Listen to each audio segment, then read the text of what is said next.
Hey, welcome back to the Ping Pong Flick Show. My name is Chris Wong. Sorry, my voice is a little weird. That's what happens when you have many kids and they bring home really bad viruses from school, and it ends up getting me sick, and it's just like, but anyway, this is a new rumor about James Gunn's The Suicide Squad. Now, this is getting a little bit more active as late as casting seems to be uh, getting away, and they're starting to cast the different characters as well, and so it's only apparent that we will probably hear a little bit about the story. This is the rumored synopsis. It's rumored to follow the Suicide Squad team on a mission in the Middle East to stop Onslaught and infiltrate their headquarters in Kurok. So, which is good. Actually, I like this synopsis. It makes it a little bit a smaller scale, a smaller special forces mission for a smaller team, and I like that. It doesn't have to be saving the world all the time. And so, I like that this is the kind of direction, if it's true, this is what they're going to do. And I can dig it. And the thing about this, it's very similar to what the story we've heard before James Gunn got involved, back when Gavin O'Connor was involved. It was supposed to be a team on a mission to find a secret weapon, right? And that secret weapon turned out to be like Black Adam or his tomb or something, and so that would have led into Black Adam. It could still happen here, but I like how that this mission sounds very more of like a military mission, more of a Suicide Squad. It doesn't have to deal with a lot of, even Onslaught will have some metahumans in it, terrorist organization, but it doesn't have to be all metahumans. It doesn't have to be like the first Suicide Squad, which I enjoyed quite a lot, frankly.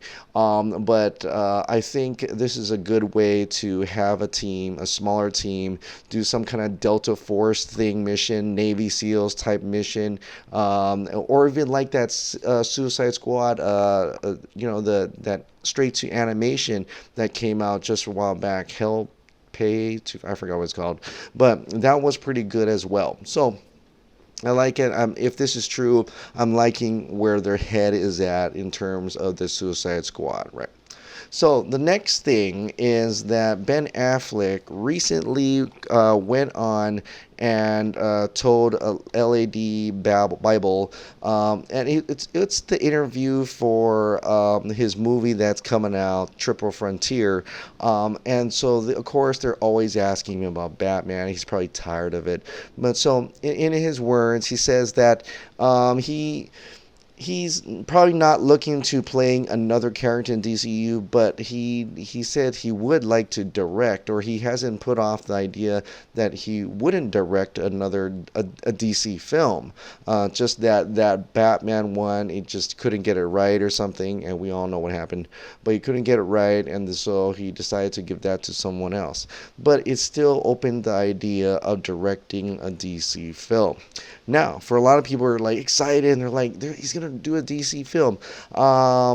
You got to think here. He is a director. He doesn't want to shut off any opportunities, and so he's gonna play political. He's gonna play political. He's gonna go and say, I'm not gonna do a DCEU film. I'm not gonna work for Warner Brothers. Of course, I'm gonna play ball if I have an opportunity and a studio wants me to direct something, or something that in his case is something that he's really passionate about.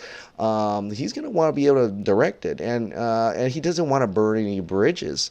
So he's gonna have those connections, all together, and that's just being him, having him just be playing political in that sense, and so that makes sense. Now let's go into. Well, there's a chance that he'll do a DC film. So, there's a 1% chance. You can have to call it absolute certainty. But maybe he could do a DCEU about like Green Arrow. You know, Charlie Hunnam looks like Green Arrow. He looks like Oliver Queen. Maybe he can do a Batman, what he wanted to do with Batman, but do it with Green Arrow and have Deathstroke or something like that. I think that would be really, really cool. In a way, we can see his Batman version, but using Green Arrow as a template since they're focusing on Matt Reeves, the Batman. Or I like this other idea too. He could do Justice League 2. Okay. He did say in the interview he enjoyed this ensemble type and using have all these people come together and stuff like that. Now he's talking about Triple Frontier, but if he used that basis for a Justice League movie, since he's not going to be playing Batman anymore, he could take a step back. He could have it written out and then he could direct it. So hear me out here. Now this is back in December 4 of 2017, and The Wrap put this one out. But apparently, and I think I talked about this, there was a 2011 draft of Justice League that could have happened before all this Snyderverse has happened, right? Excuse me. So this is an excerpt from that article. I'm not going to read the whole thing. I'm going to link the article in the description below for people who do not remember this story that came out. So this is it. Justice League could have turned out very differently. In a 2011 draft of the film obtained by The Wrap, Batman and Wonder Woman have a son. Aquaman is nowhere in sight. Darkseid enslaves Superman, and Hawkman and Green Lantern team up in space. The script by Gangster Squad screenwriter Will Beall nails the art of fan service. After a quick introduction on Darkseid's hellish planet, Apocalypse, we're plunged into a stunning set piece between Batman, Superman, KG Beast, Killer Croc, and Lex Luthor that includes a shark tank shattering on the upper floors of LexCorp Tower in Metropolis, and it just gets more packed with heroes and villains from there. Now, the interesting part about this, and I'm going to read it to you, is the fact that Ben Affleck was in talks to direct this movie. He even considered directing it even before he signed on to play Batman for Zack Snyder. And back then, this script earned him a 2-picture deal. So this is interesting. Now this is far gone already from what had happened and everything, and possibly won't have anything in the future. But could it be possible that Ben Affleck could, in a way, because he's not playing Batman, and that option is now he just wants to direct something, that it is possible to adapt this version, not clearly not this version after all we've seen and done, but something along those lines for a future Justice League sequel or something like that. And then we can finally see that whole Superman being taken in by Darkseid, and a lot of things that in this story seems to have could have come after Justice League 1, you know, something like that. That almost feels like what Zack Snyder might have even done as well. And so this is very interesting. And if you read through this, there's a lot of stuff in there. They include a lot of people in here: Deathstroke, Huntress. You know, it's like almost a culmination of something towards the end of this universe, almost like an Infinity War type situation. And so, since Ben Affleck is not writing off on directing a future movie, he has been going through this and actually considered directing it at one point. And so it may or may not still be on the table. So I think that's exciting because I think he's a fantastic director. I've seen his movies that he's directed. I love them all. And if it frees him from actually being on the screen, he could actually focus on helping write it and helping direct it, and then this will show I mean, if Warner Brothers is truly going back to director-driven films like they've promised, okay, then that means he has an option. Maybe that's why he feels a little bit more optimistic in that interview, saying that he could definitely go back and do that. It's too late now because Matt Reeves is on the Batman. And now, they're ready to be a director-driven only. They promise they're going to be director-driven only. Kevin Sujihara seems to be in trouble right now, but there's a lot of stakes there, and there's a lot of opportunities there for someone like Ben Affleck, who says that he wants to direct something he's passionate about. And he wants to direct it how he wants to direct it. And he wants to make the movie that he wants to make. And that sounds familiar, right? It sounds familiar for a lot of directors who are getting involved in the DCEU now. And I hope that means we're clearly gaining that creative integrity for the DCEU. But, I mean, this is all just wishful thinking for me. I'd be fine with a Green Arrow movie, a Deathstroke movie, whatever, a Batman, Nightwing movie, whatever. But I'm just saying we're about to make this Justice League, a Ben Affleck directed Justice League, it's possible that something like this could be down the line. And I'd be very happy for him to direct this kind of piece. So, speaking of Justice League, on the other side of the continent, okay, we got this Marvel movie, and it's coming out. And I'm excited for it. Avengers Endgame. I enjoyed Infinity War. I want to see what happens after. And if you've watched my Captain Marvel review, I'm kind of like, I hope she doesn't do the final blow, but I think she will. But in any case, the Russo Brothers have announced that the last day of Editorial Sunday Bar picture is locked. Picture is locked. Prince Entertainment Media and a lot of other people says the Russo Brothers have finished editing Avengers Endgame and have achieved picture lock. That's it.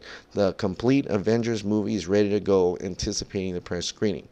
Now, I don't know what picture lock really means, right? I don't know. I'm not in the movie business.